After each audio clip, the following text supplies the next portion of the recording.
dia. Vamos lá, testando aqui a nossa conexão, guardando o nosso amigo. E bom dia. Vamos voltar ao nosso bate-papo. Semana passada a gente não conseguiu bater o papo, estávamos envolvidos aí em eventos. Um grande congresso que nosso amigo Crisóstomo fez. E agora vamos retomar o nosso bate-papo aqui, guardando o nosso amigo Crisóstomo aparecer, para a gente continuar o nosso bate-papo. Vamos lá, bom dia.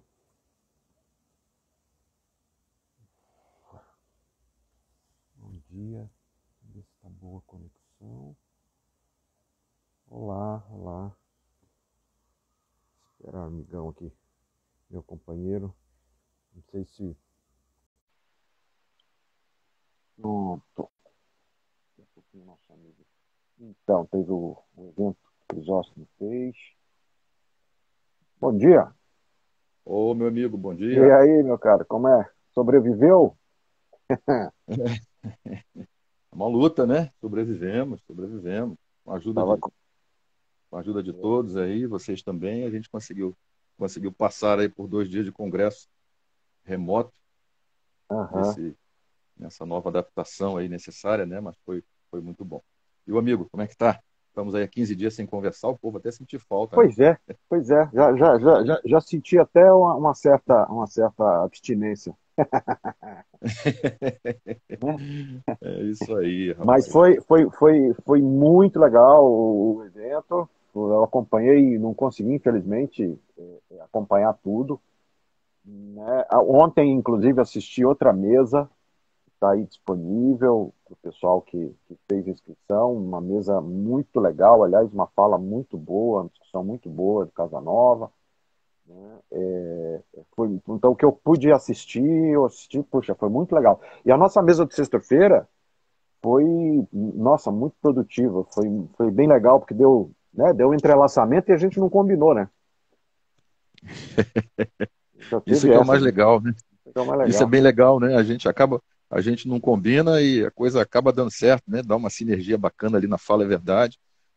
Foram mesas, né, muito expressivas, muito contundentes. A gente teve a felicidade de poder contar com a colaboração né, dos amigos, né, do pessoal dos nossos grupos, do nosso GT, né? Uhum. Enfim, o Ileno, esteve junto com a gente, Celana, Olinda. Então, assim, a gente teve a felicidade de reunir um grupo né, de professores aí, pesquisadores na área de altíssimo nível mesmo, e fizemos mesas assim muito ricas, né, de contribuições muito fortes. E aí a mesa de sexta-feira à noite, que a gente teve a honra de trazer aí, né, o pessoal, né, para poder fazer uma abertura simbólica do evento com você, com a Helena e com a Ana, foi realmente uma mesa muito interessante, né? Eu acho que alertando, né, chamando atenção para a importância da continuidade das nossas pesquisas, para a continuidade aí, né, da gente estar próximo, da gente estar se aproximando, da gente estar discutindo, trazendo a fertilidade dessas discussões para o nosso tempo, para a psicologia, para os nossos desafios contemporâneos. O evento vem crescendo, o que é motivo de muito orgulho para todos nós, né? Já é o terceiro ano que a gente realiza e tivemos aí uma marca realmente muito expressiva de mais de 500 inscritos, né, nessa versão que fizemos.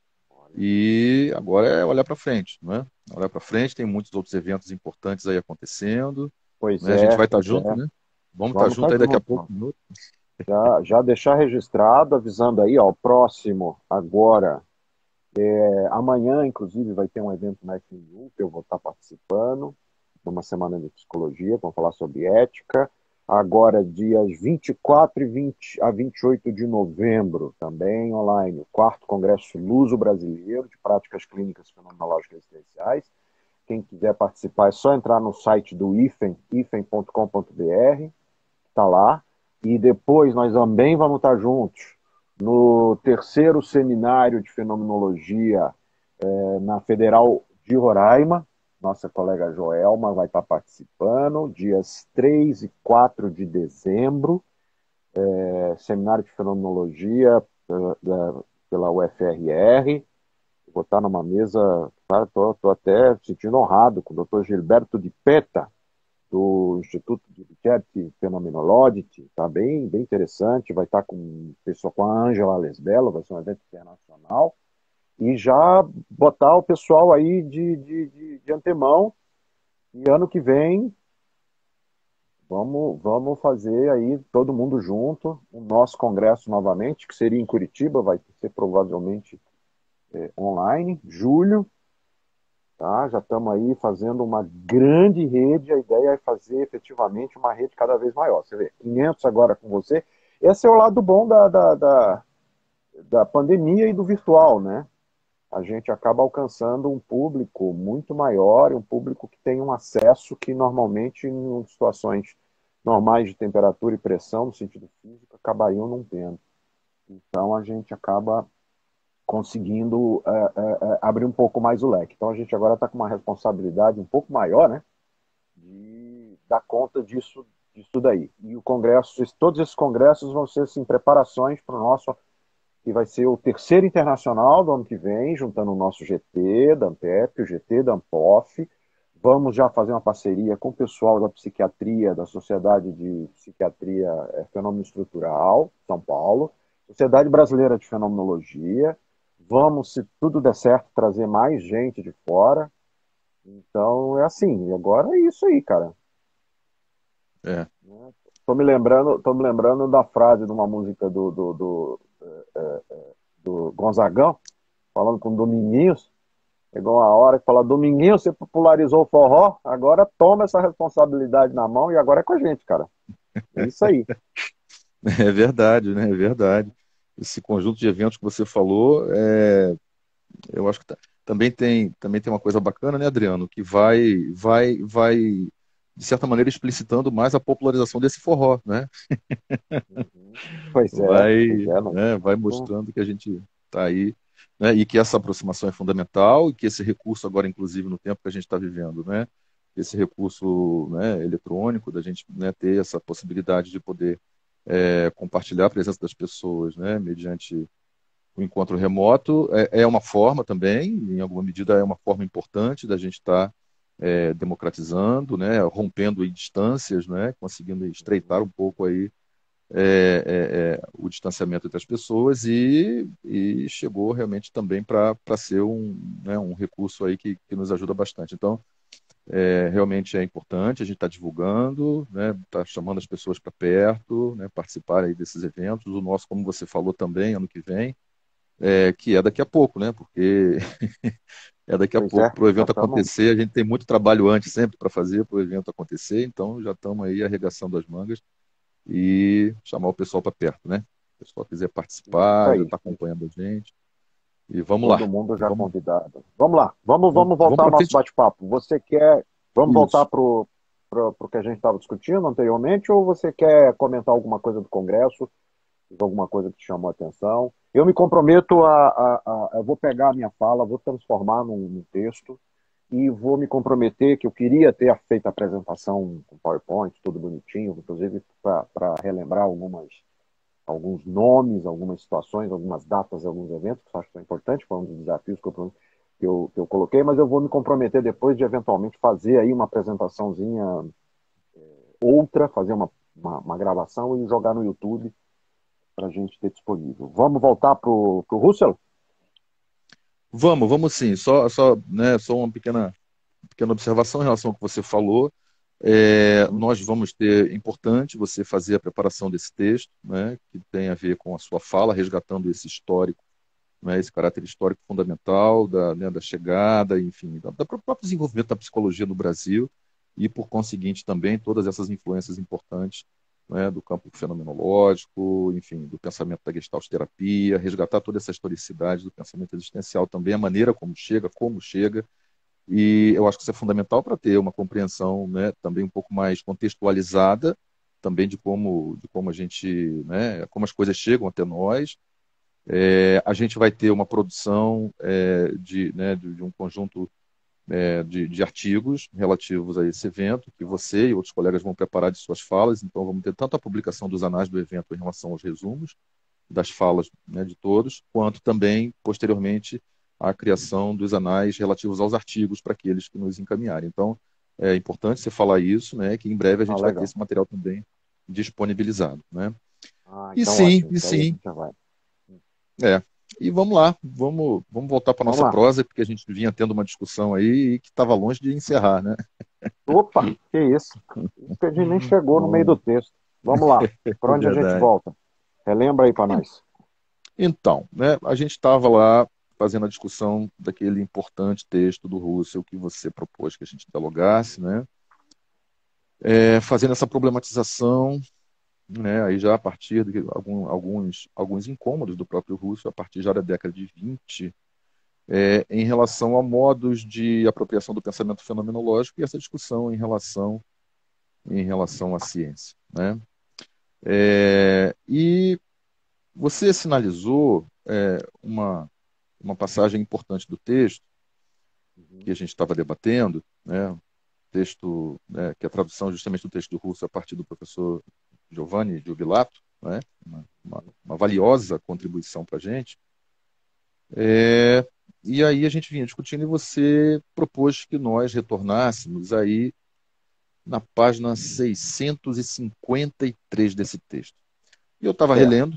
estava relendo para a gente voltar a conversar, e eu queria te passar essa bola para você trazer o que Russell começa a trazer já aí no início do texto, nessa página, tá ok? E mais especificamente, aí, mais próximo do que você está pontuando como importante da gente voltar a discutir, no final da página 53. E aí, Vamos lá. eu acho que seria importante você contextualizar um pouquinho e ressituar o povo, né, do que ele está dizendo aí, quais são as principais preocupações dele. Tá, então vamos retomar aqui um pouquinho, de novo, para quem estava acompanhando. Nós estamos falando de um texto de 31. Uhum. Lembrem-se, o Husserl passa, de certa maneira, a vida inteira dentro de um projeto de clarificação do que vem, do que virá a ser a fenomenologia. A fenomenologia é, de fato, ele diz isso várias vezes, um empreendimento inteiramente novo, uma perspectiva inteiramente nova, uma forma inteiramente radical de se entender a questão da ciência, a questão do empírico, a questão da objetividade, a questão da realidade, né? Então, assim, ele se debateu ao longo da vida inteira por tentar explicitar, né? Fica muito claro que ele chega no final da vida dele com a sensação de que ninguém entendeu muito bem o que ele estava querendo dizer. E fica muito claro que até hoje a gente continua se debatendo com isso. Não é muito diferente do projeto heideggeriano, na medida em que muita gente não entendeu que o projeto do Heidegger vai numa toada, vamos dizer, num caminho que não é aquele caminho, vamos dizer, que nós técnicos, nós pragmáticos queremos apropriar, né? Então ele vai sucessivamente voltar nessa questão. Tem vários textos. Acho que tem duas coisas importantíssimas de serem vistas na perspectiva do Russell. Primeiro, ele vai e volta o tempo todo nas questões que são, vamos dizer, centrais da temática. Então, vários dos conceitos precisam ser trabalhados. Um exemplo mais típico, pergunta mais comum que o pessoal sempre faz. O que é o transcendental, quando o Russell fala de transcendental, né? E isso é muito complicado porque isso varia de contexto, tá? Mas o mais fundamental, aliás, diga-se de passagem, temos um texto que recentemente saiu sobre o Brentano, né? Depois a gente precisa repassar para o pessoal, né? Lembrando o fato do Brentano ter dado aula para o Russell e para o Freud, né? O transcendental para nós, para começo de conversa, sempre pensado como algo que sai de uma objetalidade, que sai de um encapsulamento, que é esse o primeiro aporte da questão da ciência. A ideia de que a ciência daria um fechamento, uma naturalização formal para tudo na vida, né? E a fenomenologia vai exatamente dizer, olha, nós temos que construir aqui uma ideia que saia dessa perspectiva que é limitadora, né? Isso vai ser encaixado na perspectiva fenomenológica com a ideia de essencialidade, né? No fim das contas, nós estamos discutindo essencialidades. A fenomenologia está o tempo todo discutindo essencialidades, ou seja, não dá, nenhuma essencialidade dá conta da realidade humana, da realidade mundana, da realidade propriamente dita. Então, acho que esse aqui é o primeiro contexto sobre o qual a gente precisa se alocar. O segundo contexto que eu acho que é muito importante, que ele invariavelmente vai e volta nessa questão, e voltou nesse texto aqui na 653, voltando na questão do espírito grego. Somos todos gregos. Nós nos constituímos numa racionalidade, né, que tende a essa organicidade. Tá? Por exemplo, para nós clínicos, fundamental essa reflexão, porque invariavelmente a gente está tentando encaixar o conceito de saúde e doença, por exemplo, em determinadas estruturas, determinadas caixinhas, né? Que não foge da questão da linearidade. Isso, aquilo, como se fossem relações de causa e efeito, como se fossem elementos que agrupariam, né? E aí a gente já vem falando isso ao longo do tempo aqui. Com isso a gente perde um aspecto central da fenomenologia, qual seja a questão dialética, a questão do movimento, a questão daquilo que a gente tem brincado aqui, que é sempre uma questão de mão dupla, né? Se a minha consciência visa um objeto, inevitavelmente o objeto captura a minha consciência e, portanto, eu me coloco, né? Aí a gente entende o ser no mundo, né? Eu me coloco no mundo, eu me coloco como ser no mundo, e então eu preciso do mundo para ser ser, e o ser não é uma essência completamente alheia a essa realidade, a essa historicidade, a essa temporalidade. Né? Eu acho que são esses dois primeiros contextos para a gente retomar. O que você acha? O que eu esqueci? Um monte de coisa, né? Ó, se esqueceu, já tem muita coisa, ainda mais que incluiu que não está. Então, é fundamental isso. Mas olha só, é muito bom. Eu vou voltar aí no final, onde você sugeriu que a gente retornasse, no final da página Tá. 653, ok? Uhum. Eu vou voltar aí, se você estiver acompanhando, no penúltimo parágrafo dessa página, Tá. quando o Russell vai trazer essa problematização do transcendental que você está resgatando, antepenúltimo, não penúltimo, antepenúltimo, Ah, tá. num parágrafo que é traduzido assim pelo Jubilar. Na luta moderna por uma verdadeira filosofia, há uma luta por uma superação genuína da velha ideia de filosofia e ciência em favor de nova ideia, qual seja, superação autêntica aqui significa, ao mesmo tempo, conservação através do esclarecimento do seu verdadeiro sentido, como transcendental hífen relativo. Transcendental relativo. Bom, por que eu destaquei principalmente essa última palavra, transcendental relativo? Transcendental relativo. Me parece que vai exatamente na direção do que você acabou de falar. Uhum. Né? Esse transcendental relativo aí, que Russell está trazendo, me parece, portanto, que vai exatamente na direção do que você traz como a importância de um olhar da nossa tradição do pensamento, como você fala, né? Que advém, né? Somos originários de um modo, né, de interpelação do mundo que nasce na Grécia, grego, né?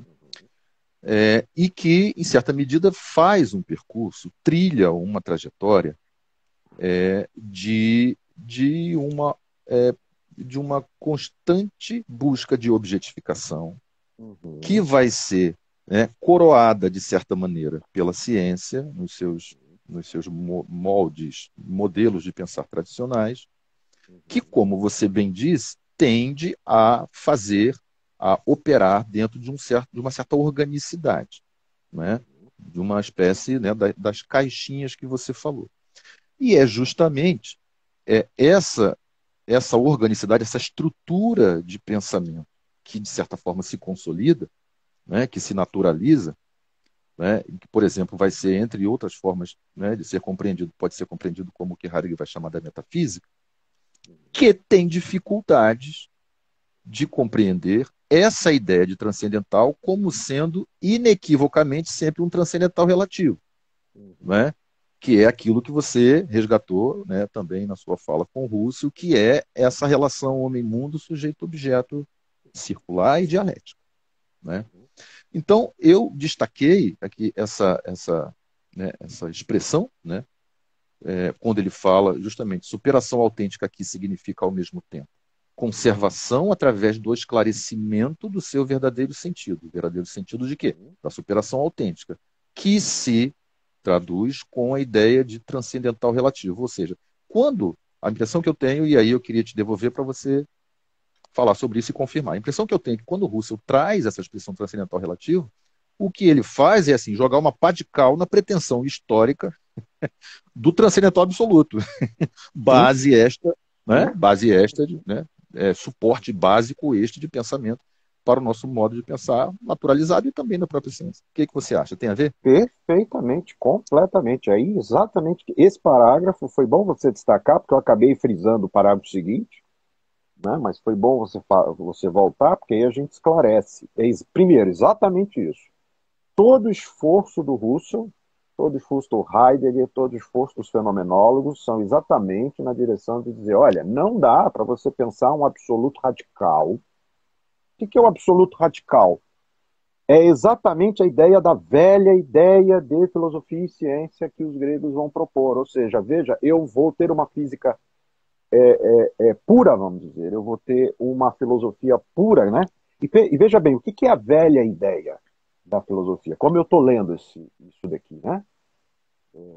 A velha ideia é exatamente a ideia que vai desembocar numa racionalidade absoluta, né? No modo de fazer uma filosofia absoluta, né? Seja um realismo absoluto, seja um idealismo absoluto, tá certo? Essa é a velha ideia. Não podemos nos esquecer que, e aí está lá no parágrafo seguinte, que a ciência ou as disciplinas especiais que ele vai se referir no parágrafo seguinte são exatamente os desdobramentos da filosofia. Lembremos que qualquer ciência vai vir a posteriori da filosofia. Lembremos que filosofia é um nome dado a um determinado modus operandi, um determinado modo de se pensar a realidade, que é dito como modo real, concreto, objetivo, verdadeiro, né? Então, a primeira coisa que eu acho fantástica nessa frase que você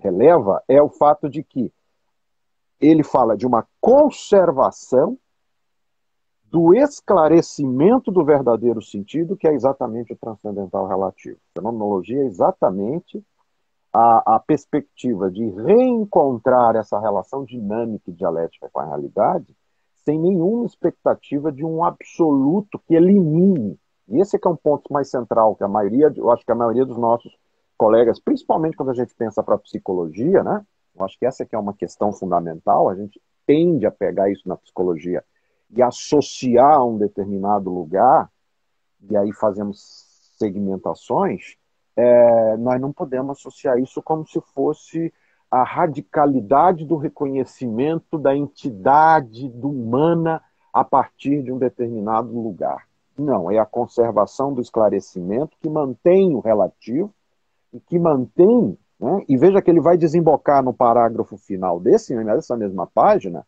na atitude dita fundamental do filósofo, que é a atitude do Talmazen, que a gente está o tempo todo falando aqui, que é a atitude do fenomenólogo, né?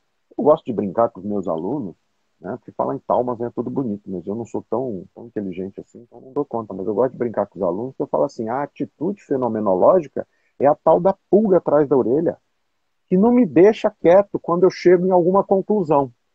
Quer dizer, eu chego numa conclusão e digo assim, tá, cheguei aqui, mas parece que tem um horizonte que se descortina lá na frente.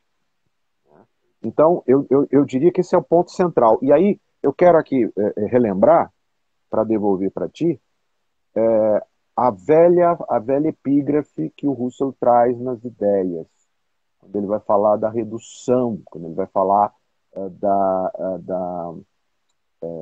da hipoquê, quando ele vai falar da atitude fenomenológica, e ele diz assim, colocar a tese natural do mundo em suspenso não significa dizer que não há mundo. Né? Então ele diz, eu não anulo o mundo de maneira nenhuma. Eu simplesmente tiro de lugar a tese de uma objetalidade, de uma naturalização de que o mundo já está dado independentemente de qualquer coisa, como se fosse uma essência pura e radical. Então, eu acho que eu queria só fazer essa ponte, porque essa ponte é fundamental, essa é uma epígrafe fundamental das ideias e que a imensa maioria de nós acaba confundindo, porque acaba colocando assim, a redução passa a ser identificada como uma subjetivação, como subjetivismo. O mundo é aquilo que eu, como sujeito empírico, né, significa o que o mundo é. Né? Não, gente, isso é opinião. Tá? Não tem nada a ver com fenomenologia. Isso é opinião. Todo mundo pode ter opinião, beleza. Mas não é isso. Entende? Eu acho que isso é fundamental. Né? O que você acha? Olha, eu adorei a tua pulga atrás da orelha. Eu gosto da pulguinha, eu gosto da pulguinha. A pulguinha. Pois é, né, Adriano? Porque, assim, isso que a gente está falando, isso que você resgatou, a própria tradição do pensamento grego, eu acho que é sempre bom a gente relembrar, né, que a gente é herdeiro de uma determinada inflexão na possibilidade do pensamento que se dá, né? Eu acho que principalmente a partir dos gregos clássicos, pelo menos é o que chega um pouco até a gente, a partir do que a gente consegue compreender, assim, em detrimento de um movimento, né, um pouco menos ousado nesse sentido, anterior àquilo que muito dos pensadores da fenomenologia resgatam um traço aí fundamental anterior a isso, né, chamados pensadores pré-socráticos. Né? Então, assim, eu acho que é importante a gente relembrar, né, assim, de que grego a gente está falando, de que momento, né, a gente está falando, de certa maneira que começa realmente a se consolidar uma certa tradição e que vai se acentuando, né, até chegar até nós, somos herdeiros dela. Então, eu acho que isso é muito importante. E aí sim, que eu acho que é fundamental que a gente consiga também, que a gente se esforce, né, para falar aqui sempre de uma maneira compreensiva para o povo. Né? E eu acho que pulga atrás da orelha ajuda muito. Porque, de certa forma, é como se fosse, de certa forma, é como se fosse assim, né, Adriano? A gente é ensinado a pensar que não é bom ter pulga atrás da orelha. Né? Uhum, uhum. A tirar as Sim, pulgas de trás da orelha. Né? exato. E que, de A certa gente é ensinado a ter certezas, né? Exatamente. E quando você traz isso, é, resgatando a importância da verdadeira proposta da fenomenologia russeliana, né? Que é compreender que, na verdade, a ausência de pulga atrás da orelha, na realidade, cria uma espécie de uma abstração que não dá conta efetivamente do que está acontecendo, ou seja, do fenômeno humano, né? É que não há essa ruptura que nos permite ir para esse lugar, você falou da ideia de lugar, eu acho que é muito importante, para esse lugar que a gente habita permanentemente, como sendo um lugar né, determinativo do que efetivamente possa estar, né, acontecendo na construção de uma visão absoluta, né, de uma verdade absoluta sobre as coisas. Acho que isso, Adriano, vê como você acha. Eu acho que isso é resgatado logo na página seguinte do texto, ou seja, dessa impossibilidade a rigor, do ponto de vista do rigor fenomenológico, do rigor filosófico, dessa impossibilidade de atingir, de chegar nesse suposto lugar de ausência de pulga, por mais que a gente viva achando que se chega, né? Ou seja, um lugar de certeza, né? Eu acho que de modo muito naturalizado, de modo muito disseminado e tranquilo, a gente acaba, né, cotidianamente indo para esses lugares sem perceber. Isso está, de certa forma, me parece que é trazido um pouco mais elucidadamente aqui por Russo na página seguinte. Quando ele Hum, vai falar sobre essa impossibilidade de ruptura, tá bom? E ele diz aqui, primeiro parágrafo da página seguinte, 654. O desenvolvimento tende à seguinte ideia, é a continuação do que a gente estava falando da 5.3. O conhecimento filosófico do mundo dado requer, primeiramente, um conhecimento a priori universal do mundo. Nós poderíamos dizer uma ontologia universal, não somente abstratamente geral, mas concretamente regional. Assim, compreende-se a forma invariável, essencial, a pura ratio, a razão, do mundo, em todas as suas esferas regionais. Ou, o que é o mesmo, e aí de uma forma mais simplificada, o conhecimento do mundo factual é precedido pelo conhecimento universal de possibilidades essenciais, sem as quais o único mundo em geral, que é também o mundo factual, não poderia ser imaginado como existente. Ou seja, o que eu acho que ele resgata aqui é justamente essa relação, né? Isso sempre me vem muito assim na cabeça também, a própria fala de Paulo Freire, clássica frase de Paulo Freire, quando vai dizer que toda leitura da palavra é precedida por uma leitura de mundo, não é? Que é a impossibilidade da retirada, né, da pulga. Efetivamente, a gente está sempre num lugar de construção que é sempre histórica, somos seres históricos, né? uhum. Ou seja, nós exalamos historicidade nos nossos modos de estar no mundo e compreendê-lo, porque não se abdica desse lugar que supostamente a gente consegue romper para estar num lugar de ausência de preceitos, como você falou, né?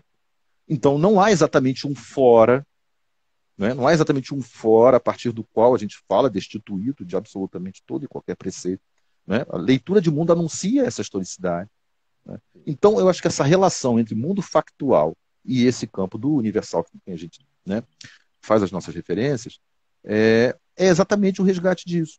Quando a gente traz, portanto, isso para uma aproximação, para uma reflexão mais cotidiana, não só em relação à psicologia, enquanto ciência, psicologia enquanto ciência, e que, portanto, retrata, né, afirma determinadas visões de homem, né, nas suas, né, nos seus desdobramentos teóricos, nas suas multiplicidades teóricas, intrínsecas à psicologia, mas também do ponto de vista não só da episteme, né, do conhecimento organizado, ciência, mas também da ordem aí né, do senso comum e do conhecimento mundano, ou seja, chamado da doxa, né, do conhecimento do senso comum, operam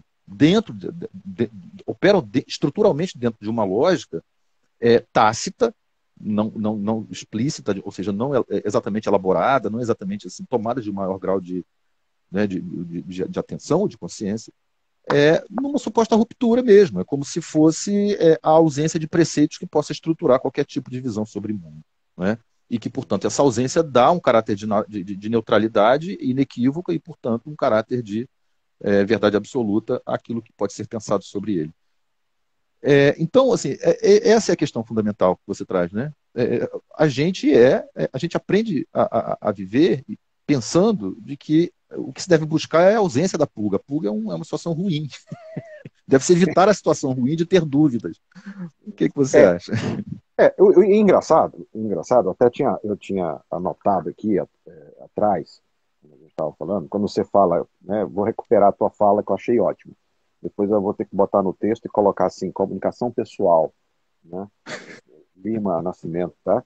Que é assim, sim, nós somos herdeiros de uma determinada inflexão, né? E aí imediatamente a gente embute. A gente é treinado a ter certezas, né? Eu até anotei aqui, certezas são diferentes de evidências. E veja que Russell fala o tempo todo de evidências. E aí, mais um outro dado. Sob qual filósofo, sob qual atitude filosófica ele diz assim que é o solo de fundação da fenomenologia? Sobre a dúvida cartesiana. Né? Sobre a dúvida cartesiana. Quer dizer, veja que coisa curiosa. De novo, gostei da tua expressão, né? A inflexão, a determinada inflexão. A inflexão é tão grande que a gente perde o processo de reflexão que o próprio Descartes propõe, Uhum, que é de uhum, colocar em xeque, colocar em dúvida para procurar uma evidência e a gente fica apenas com o objeto final, que é a certeza. Olha, cheguei à uhum, certeza de que se eu penso, logo sou, logo eu existo. Beleza. Chegamos, quer dizer, a gente chega, perde-se o procedimento. Parece muito aquela coisa do exercício da matemática, né? Que a gente é péssimo na matemática, e aí a gente perde o processo para ficar só com o resultado, que é o que invariavelmente a nossa sociedade foca. Nós estamos focados no objeto final. No caso, é o resultado. Não é assim? Nós somos professores, a gente está aqui o tempo todo, vamos fazer uma prova. E a gente quer a nota final, a gente quer o resultado final. A gente vai pensar na nota do Enem para o cara passar. Não, o fundamental do processo educacional, nós estamos aqui falando em educação, né? Estamos tentando fazer agora uma ponte. Veja se eu estou errado. O fundamental do processo educacional não é o objeto final, o resultado final. Não é a nota do PISA, né? Não é o objeto final, é o processo que constrói esse conhecimento que, como derivação e até como sintoma, vai dar uma nota do PISA. O processo é que está complicado. Você citou Paulo Freire. Paulo Freire não está preocupado com o resultado final da nota final do cara. Está preocupado, ou deveria estar preocupado, né, com o processo. Então, veja, voltando. Certezas são diferentes de evidências. Né? Então, assim, quando você retoma esse parágrafo, né, você tem uma coisa aqui. Quando fala de conhecimento filosófico do mundo, nós estamos fundamentalmente pensando em algo que permanece, né, a despeito da própria mudança. É óbvio que cada interpretação do mundo, né, ele delimita um reconhecimento dessa ideia de mundo que faz com que o sujeito seja um sujeito histórico. Né? Mas tem algo que permanece, que é possível dizer, vamos dizer, reconhecível na sua própria possibilidade. Né? Quer dizer, há algo do conhecimento do fato da objetualidade do mundo que me dá a possibilidade essencial desse mundo. Né? Sob pena da gente estar eternamente vivendo numa matrix, né? Onde você jamais teria o mínimo de possibilidades de certezas e evidências. Então, acho que esse aqui é um ponto crucial. Né? O Russell está falando de evidências. E é muito importante a gente pensar o seguinte: é muito comum a gente escutar isso no discurso dos nossos colegas. A fenomenologia vai superar a dicotomia sujeito-objeto e, portanto, ela é contra essa ciência natural. Não se trata de eliminar a ciência. Não se trata de eliminar o natural da ciência. Né? Ou, dito de outras palavras, né? O fato de eu ter o reconhecimento fenomenológico da possibilidade da inserção do homem no mundo não anula a teoria da gravidade. Tá? Isso é fundamental. Né? E é por causa da não anulação da teoria da relatividade que o sujeito do suicídio sabe que se ele pular do 7º andar, a probabilidade de morte dele é muitíssimo maior do que se ele não pular, ou se ele pular do 1º andar. Né? Então, assim, não se trata de eliminar as verdades físicas e objetivas, ou ditas naturais, da ciência natural, mas se trata de reconhecer o lugar do que é natural na relação com o mundano, com o sujeito. E mundano só existe a partir de um sujeito. Então, assim, é nesse lugar aqui que a gente já comentou isso anteriormente, que eu vejo, e você resgata o parágrafo com essa expressão, que eu vejo uma possibilidade clara de uma ontologia na fenomenologia. É meio óbvio isso. Né? Não sei se eu viajei agora. Eu até escrevi aqui no final desse parágrafo que você destacou, eu até escrevi aqui, platônico, coloquei lá bem com ponto de interrogação. Né? Pareceu muito essa coisa da essência universal platônica. Né? Será que coloquei isso? O que você acha? Viajei demais? Acho que não, acho que não. Essa discussão a gente sabe que né, é uma discussão épica também, né? A própria em que medida, né, a gente está falando de apropriações do pensamento socrático-platônico, né, ou efetivamente, se é que se pode falar, né, da proposta de Platão. Então, assim, opa, Aí, beijão agora. agora o time Pronto, está agora. reforçado. Entrou o principal reforço agora, Felipe. O grande Felipe, tricolor, Felipe. Opa, mas sem Mas, enfim, essencialismos, porque ultimamente não tá difícil. tá meio complicado o negócio. Para nós dois, não vou nem falar do meu lado, tá pior que o seu. Mas, enfim, então acho que essa é uma discussão importante, né, Adriano? Assim, isso que a gente chamou de inflexão, ou seja, em que medida isso retrata apropriações talvez muito específicas, né, do pensamento socrático platônico. E eu queria voltar no que você sublinhou, que me parece fundamental a gente pensar um pouco, conversar sobre isso, que é a distinção entre certeza e evidência. E aí eu não sei se agora quem vai viajar sou eu. Assim. Vamos lá.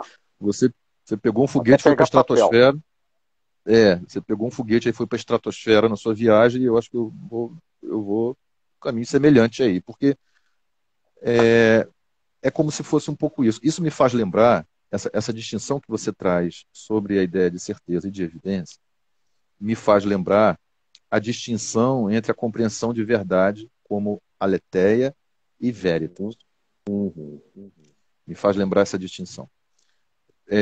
E que me faz lembrar uma espécie de, voltando ao que a gente pegou no final da página 653, na distinção que Russell vai falar e vai fazer e vai trazer sobre a ideia, a importância de compreender a ideia do transcendental hífen relativo. Uhum. Eu queria, portanto, me situar um pouquinho dentro desse campo. Falar sobre a ideia de evidência, a diferenciação evidência-certeza, o quanto isso remonta a uma discussão da compreensão de verdade, seja na sua ideia de verdade como, né, aletheia, verdade como aparecimento, né?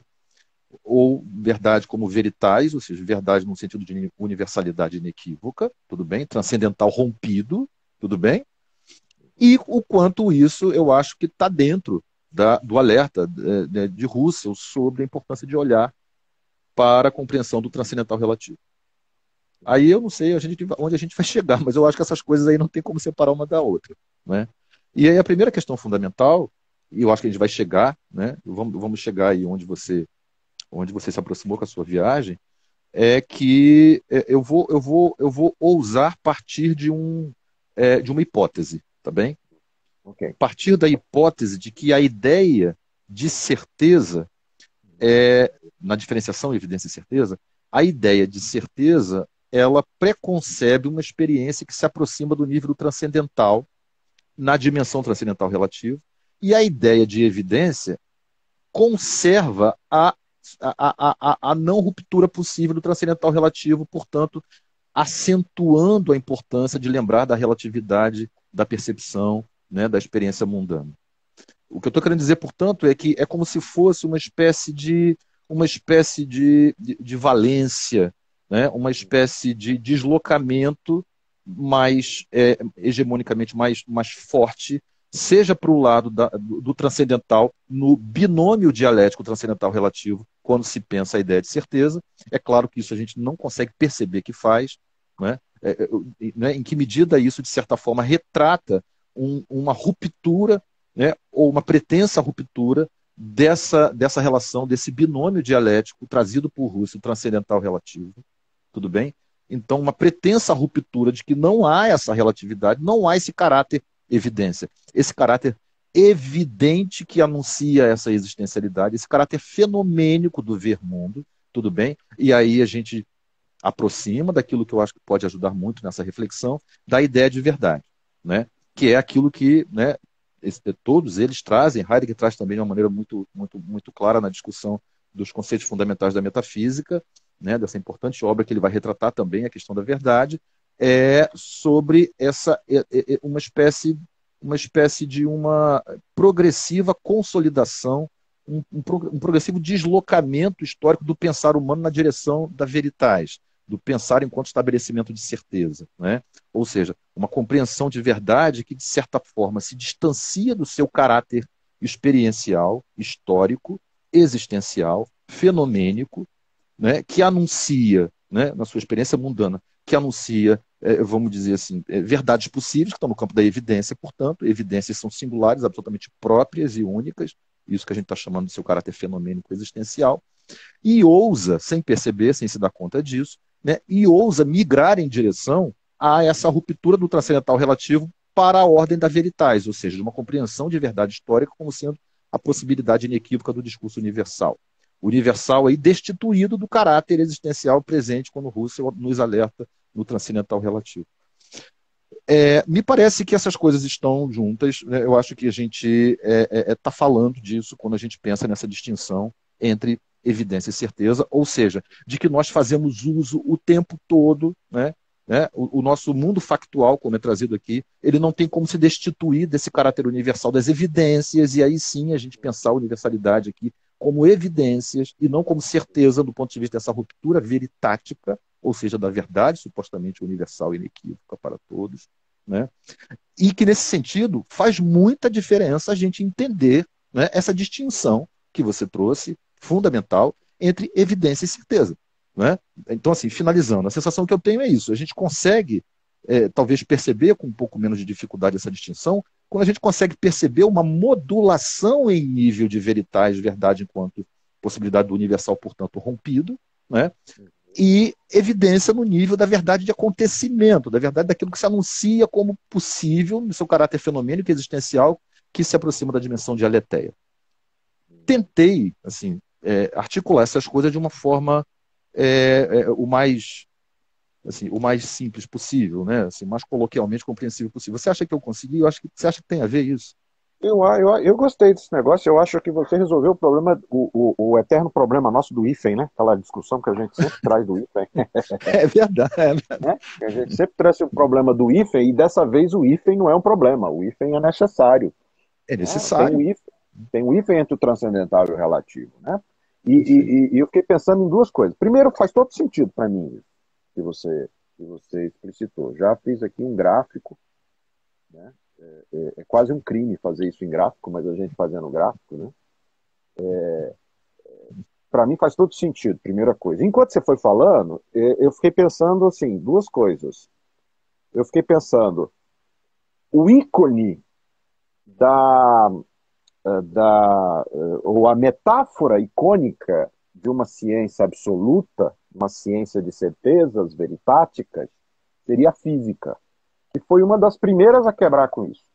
Né? Na virada do século XIX para o século XX, né? Na virada do século XIX para o século XX, já começa, né, com teoria da relatividade, com quântico, né, com micropartículas, já começa a quebrar com essa perspectiva. Quer dizer, o próprio ícone, a própria referência, que por sinal vai ser a referência da própria psicologia para se constituir como ciência empírica, né? Não podemos esquecer que a psicologia como ciência nasce psicofísica, né? Quebra com essa ideia de linearidade. Né? Enquanto você foi falando, eu fiquei aqui divagando, né? E brincando, que eu estava brincando que eu estava falando pro Felipe que agora a gente precisa assistir Cosmos, do Carl Sagan, né? Para depois chegar no Cosmos do Graça e depois e botar, acho que eu vou botar o livro né, o Universo numa Casca de Noite, do Stephen Hawking, para ele ler. Né? Uhum. Que parece que a gente está falando uma coisa muito absurda, né? Mas aí só fazendo um parênteses, porque depois a gente vai ter que atacar esse tema, para eu falar de temporalidade, eu vou lá para a física, eu vou lá para Stephen Hawking. Eu vou lá para o universo numa casca de nós, pego lá na página 50 um monte de coisa que ele fala de física e falo, olha, isso daqui, a física, ó o que está aqui na temporalidade do Russell, na página X do parágrafo XYZ das lições. Né? Mas enfim, isso é outra discussão. Então eu fiquei pensando na física, e fiquei pensando no que você está chamando, que é exatamente a ideia do acontecimento. Né? Não podemos nunca deixar de levar em consideração que a vida é isso, é um acontecimento que se dá no próprio acontecer. Né? E o nosso exercício dialético aqui vamos pensar, como sujeito empírico, como consciência empírica, como é que eu não piro com essa coisa toda, que é o fato de que, cara, tudo muda, Heráclito, e, cara, tem algo que permanece. Então, para mim faz todo sentido o hífen aqui do transcendental relativo, porque ele não me aliena das certezas possíveis, mas não me tira, não me inviabiliza, né, que era aí que eu queria chegar, não inviabiliza o fato de que tudo isso que a gente está discutindo aqui pode não ser. Né? Quer dizer, a gente está fazendo aqui uma interpretação. Nós podemos chegar à conclusão de que não era bem isso, não, nós erramos. Né? Quer dizer, há uma nova possibilidade. Né? Eu entendo isso como a dialética do transcendente. O transcendente, o transcendental, por isso que eu disse no início que é um termo muito complicado na fenomenologia, né? Ele vai ser lido tanto como a possibilidade, quanto também vai ser entendido como um dado de realidade. Né? Então, isso para mim faz todo sentido. Dura colocar isso em texto, né? Tem até gente perguntando, é simples? De certa maneira é simples, e não é. Né? Mas aí é que está o grande dilema, né? Porque a gente está discutindo aqui o quê? A gente começou toda essa nossa conversa com fenomenologia clínica. A gente está discutindo um caráter pragmático de uma reflexão que não pode perder a sua essência de pragmático. Né? Eu acho que tem uma dimensão pragmática. Ou seja, quando a gente fala em clínica, quando a gente fala de profissão, quando a gente fala de conceito de saúde, conceito de doença, nós estamos na dimensão do pragmático. Ou, se preferirem, nós estamos na ontologia regional, que é o que o Husserl vai chamar. Nós estamos no ôntico, vamos traduzir. Né? Isso elimina o ontológico, elimina o transcendental, elimina o fenomênico, o acontecimento? Não. Não. O desafio é a gente conseguir fazer essa transição sem perder o realismo das polaridades. Né? Sem perder o fato de que, estando diante de um paciente, de um cliente no consultório, eu estou diante dessa dupla possibilidade de manifestação. Né? Tanto seu caráter ôntico quanto seu caráter ontológico. Né? Então eu volto para a brincadeira da gangorra. Né? A gangorra, a brincadeira da gangorra é o movimento, não é ficar parado, nem num polo, nem no outro. Né? Faz sentido isso? Hoje a gente está viajando legal, né, cara? Hoje a gente está, já cruzamos a Ah, estratosfera aí, já a milhões de altura. Saber como é que o tá. povo está ouvindo isso daí. Nossa. Mas eu gostei disso, Adriano, que você trouxe, e vou linkar com uma outra coisa que você falou lá atrás, né? Que é a dimensão do pragmático, né? A dimensão do ôntico, né? Enfim, da concretude do aqui e agora, seja na sua dimensão aí, né? A gente falando da psicologia, da psicoterapia profissional, seja né, no mundo da vida, concreto, né? E aí eu acho que a gente está falando, em certa medida, a gente está falando daquilo que você faz, né? Que você resgatou lá no início, que o próprio Russell, né, sublinha da importância da sustentação da dúvida cartesiana na sua radicalidade. Que, em certa medida, né, ele é até visto como tendo, talvez, duvidado pouco, ou pelo Uhum. menos ter, talvez, não sustentado, né, vamos dizer assim, né, a dúvida por mais tempo, né, numa radicalidade talvez maior. Então, eu acho que isso tem muito a ver com o que você está trazendo sobre essa dimensão do acontecimento e do pragmático, né? Ou seja, em certa medida, uma espécie de da gente poder olhar para a nossa trajetória e o que essa trajetória de certa forma afirma em termos do que seja, né, do que seja aí está lidando com o mundo, que seja pensar, né, que de certa maneira seria, né, a reinserção de uma dimensão de dúvida nisso que é o nosso exercício cotidiano do pensamento, né? Reinserir a dimensão, né, de dúvida nisso, que, como a gente falou anteriormente, é algo que a gente não aprende, né? Uhum. É algo que não aprende, e você falou muito bem da educação, que muitas vezes, historicamente, se equipara a um processo de estabelecimento de certezas, né? E na busca de resultados, e que a processualidade que, de certa maneira, permite caminho, hermenêutica, que permite a chegada nesse resultado e não de outro, o quanto esse resultado diz muito mais de um caminho do que de algo inequívoco sobre um suposto objeto, né? Isso, de certa maneira, né, vai se perdendo, né? Isso vai Uhum. ficando de lado dentro dessa tradição que a gente está chamando, né? Que é a tradição de um pensamento de busca, na verdade, de ausência de dúvida, Uhum. né? Então, eu sempre fico com essa sensação que, em última instância, a gente está falando de não exatamente de uma reeducação, talvez, mas do resgate de uma capacidade, né, de olhar para a gente, né? Que, em certa medida, o Russell resgata a importância na dúvida cartesiana, na radicalidade da dúvida cartesiana, e que precisava ser sustentada um pouco mais, Uhum. né? Sustentado um pouco mais. E aí eu acho que é fundamental quando você traz essa questão do pragmático, né? Do ôntico, né? Da dimensão, inclusive disso, que mesmo como você falou, são termos problemáticos que se demandam de nós a gente pensar, conversar sobre isso, pensarmos juntos, a ideia do transcendental, né? Ou do transcendente transcendental, porque também, de certa medida, é falar de transcendental relativo, é falar transcendental transcendente, né? Ou seja, eu diria que para o resgate disso, que é o resgate da possibilidade, que em última instância sempre estamos falando de possibilidade, né? Uhum. Né? Possibilidade assentada em evidência, vivida como certeza, Sim, né? sim. Possibilidade assentada em evidência, né? Como a gente acabou de falar, você acabou de resgatar muito bem, evidência anuncia esse caráter, né, intencional, né? Esse caráter que a gente falou anteriormente, que é o caráter da nossa condição, que é a condição, né, originária nossa de darmos sentido a partir da existência possível, né?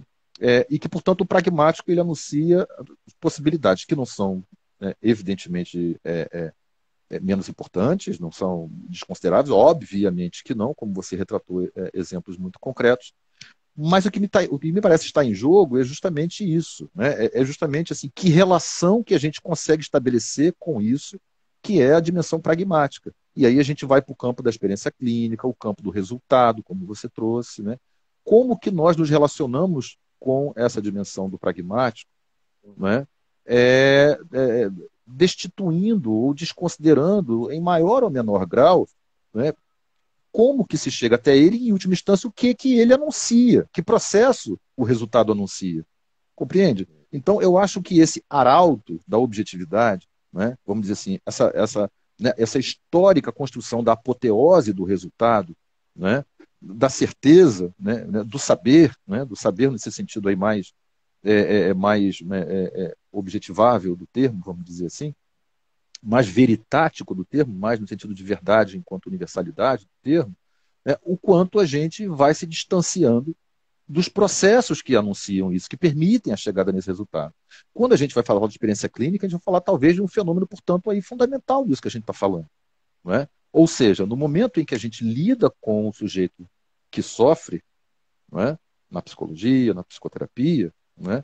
Da importância de se percorrer de novo, né, em certa medida, o caminho que se leva a esse sofrimento, isso enquanto resultado é absolutamente inseparável de um processo que leva até ele. Né?